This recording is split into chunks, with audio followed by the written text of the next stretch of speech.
એક વખત વ્યવસ્થિત તૈયારી કરી લીધેલી હોય તો દરેક પરીક્ષામાં કામ આવે છે. માટે જ ઘણા વિદ્યાર્થીઓ એકવાર તૈયારી કરી હોય તો વ્યક્તિ વધારે પરીક્ષા પાસ થતા હશે. આની સાબિતી આપવાની કંઈ જરૂર નથી. તમે નજર મારશો ને તો તમારી આજુબાજુમાં એવા ઘણા છોકરા હશે કે જે 3, 4, 5, 6, 7 પરીક્ષા પાસ થયા છે. કેમ? તો કે એક વખત આખો અભ્યાસક્રમ તૈયાર કરી લીધો છે. જે પરીક્ષા આવે અભ્યાસક્રમ તો એનો એ જ છે, એને આવડે છે એટલે પાસ થઈ જાય છે.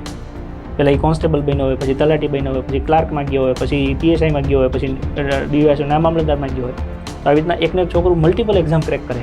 રીઝન તો કે એની તૈયારી જે છે એની આ 11 જે વિષયો હતા એ 11 વિષય વ્યવસ્થિત તૈયાર કરી નાખ્યા છે. હવે ગમે એ પરીક્ષામાં 11 ની બહારનું તો કાંઈ પૂછાવાનું નથી અને 11 એને આવડે છે. બરાબર. PSIની પરીક્ષામાં જાય તો રિઝનિંગ 48 માર્કનું પૂછી નાખે, એને આવડે છે, એને કંઈ વાંધો નથી.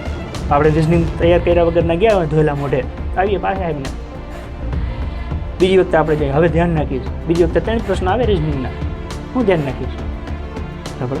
બધું તૈયાર કરીને જવાનું. આપણે વિદ્યાર્થી છીએ, આપણને બધું આવડતું હોવું જોઈએ. પૂછવું ન પૂછવું તો પેપર સેટરની પોતાની મરજી છે. એમને મજા આવે એ પૂછે, એક વિષય વધારે પૂછે, નો એ પૂછે, એનો નિયમ નથી. નિયમ થાય એના માટે આપણે રજૂઆત કરી શકીએ કે ભાઈ દરેક વિષયના માર્ક્સ આધારિત ગુણભાર હોય એવી આપણે રજૂઆત કરી શકીએ. ન થાય ત્યાં સુધી તો આપણે તૈયારી કરવી જ પડે.